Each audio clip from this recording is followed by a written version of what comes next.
Guys, आज हम cover करने वाले हैं एसएसटी ज्योग्राफी का चैप्टर फर्स्ट के क्वेश्चन आंसर।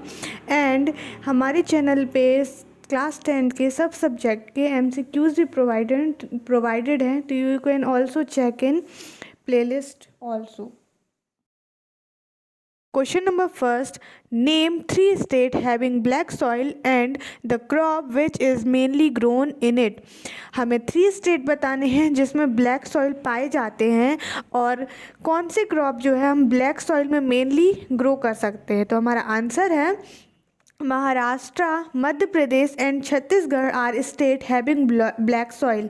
महाराष्ट्र, मध्य प्रदेश और छत्तीसगढ़ में जो है ब्लैक सॉइल पाया जाता है। और cotton is a mainly grown in a black soil. Cotton जो है वो सबसे ज़्यादा मेनली ग्रो होता है ब्लैक सॉइल में। Question number second, what type of soil is formed in the river delta of eastern coastal? Give three main feature of this type of soil. कौन से टाइप के सॉइल जो है found होते हैं रिवर डेल्टा ईस्टर्न कोस्टल में, है ना। और थ्री मेन फीचर्स क्या हैं इस सॉइल के। Answer, alluvial soil is found in a river delta of eastern coastal. Alluvial soil जो है पाया जाता है river delta of eastern coastal में। Three features of alluvial soil, तीन फीचर्स एलुवियल सॉइल के। First, alluvial soil are very fertile. Alluvial soil जो है वो बहुत फर्टाइल रहते हैं। Second, they are ideal for growing sugarcane, wheat and paddy. ये जो है एक अच्छी सॉइल है ग्रो करने के लिए शुगर केन, वीट और पैडी को। Third, the region of alluvial soil are intensively cultivated and densely populated।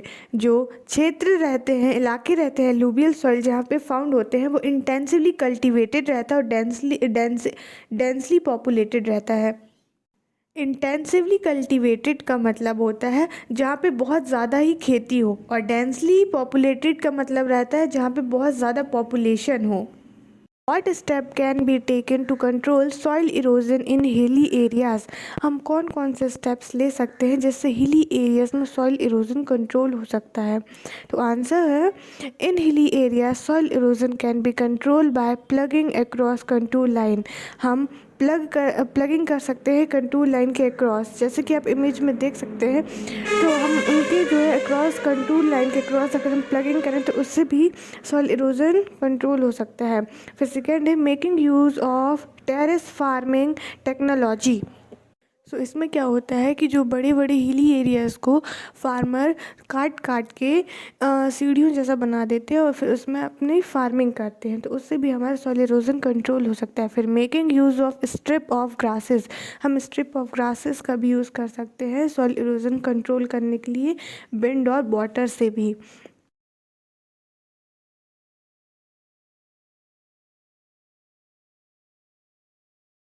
What are the biotic and abiotic resources? Give some examples। क्या होते हैं बायोटिक और अबायोटिक रिसोर्सेज, हमें इनके कुछ एग्जांपल्स भी देने हैं। तो हम पहले देखते हैं वर्ड बायोटिक का क्या मतलब होता है और अबायोटिक का क्या मतलब होता है। तो बायोटिक का मतलब होता है कि जो लिविंग थिंग्स हो वो उसे हम बायोटिक बोलते हैं। तो अबायोटिक क्या होगा कि बायोटिक का अपोजिट। तो अबायोटिक, अगर हम बायोटिक में देख रहे हैं कि लिविंग थिंग्स आ रहे हैं तो अबायोटिक में आ जाएगा कि नॉन लिविंग थिंग्स। तो हम आंसर देखते हैं। तो biotic resources, the resources which obtain from the biosphere and have life are called biotic. वो रिसोर्सेज जो हम ऑब्टेन करते हैं बायोस्फीयर से और जिन पे लाइफ होती है, जो जी रहे हैं, उसे हम बोलते हैं बायोटिक रिसोर्सेज। अगर हम इसका एग्जांपल देखें तो एनिमल, प्लांट, ह्यूमन बींग्स और फ्लोरा फना, ये सब जो है एक्सेट्रा, ये सब जो है हमारे बायोटिक रिसोर्सेज में आएंगे जो कि लाइव है।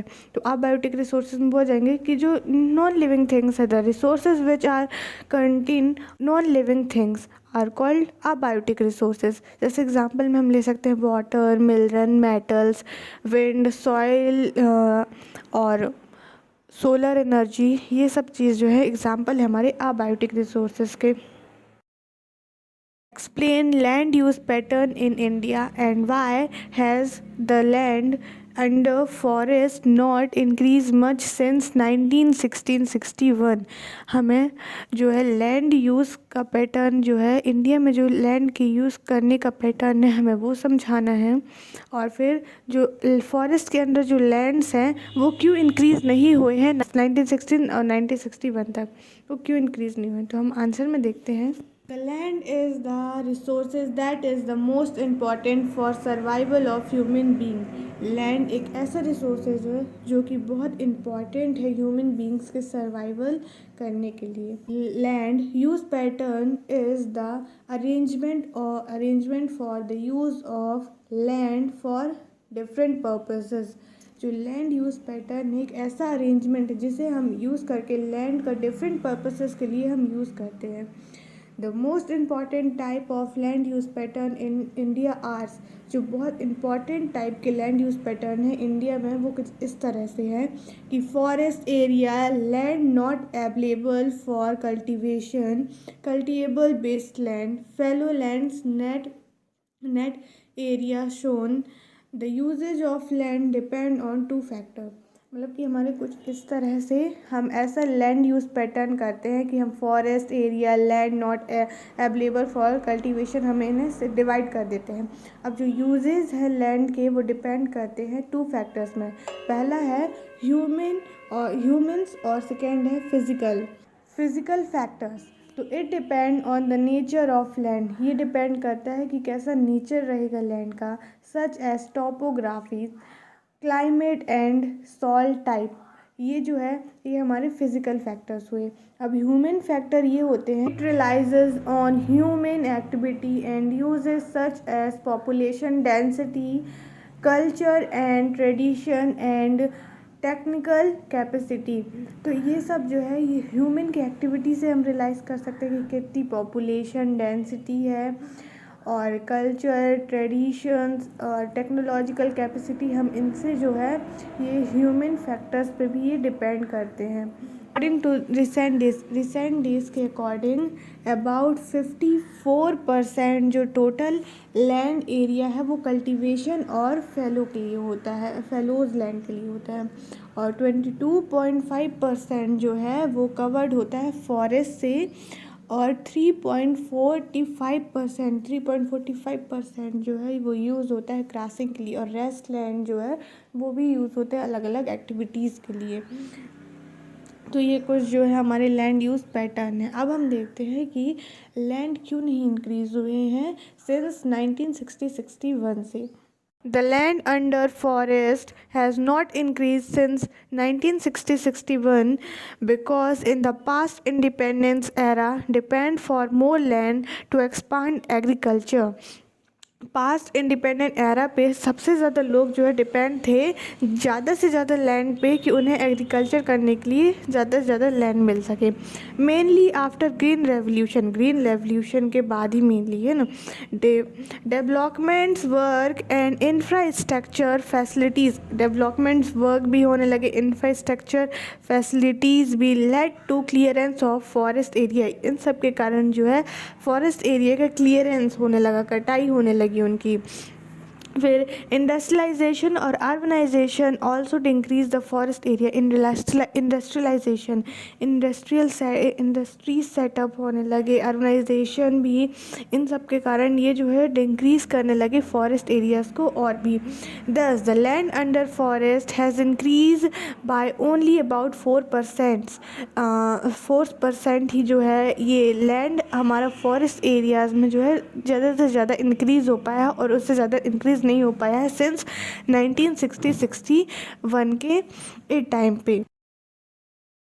How have technical and economic development led to more consumption of resources?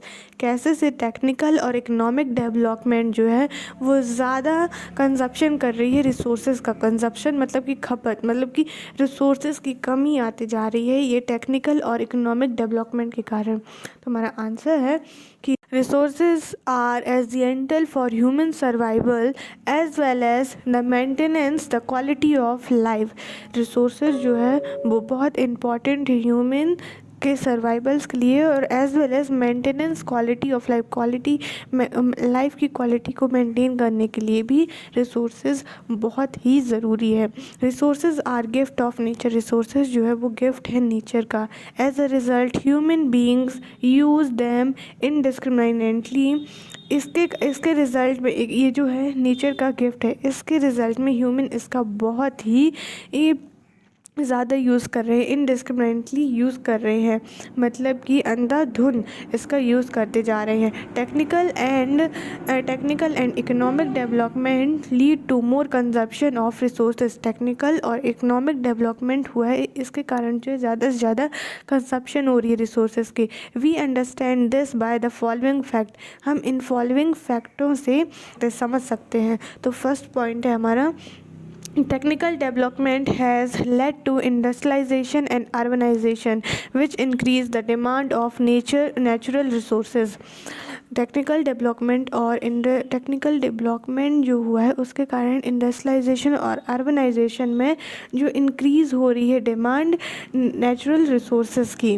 फिर सेकेंड पॉइंट है हमारा, economic development has brought modernisation which demand more resources. Economic development हो रहा है तो ये ला रहा है मॉडर्नाइजेशन, जिससे जो है रिसोर्सेज की और भी डिमांड होती जा रही है। फिर हम थर्ड पॉइंट देखेंगे, technological development also led to economical development.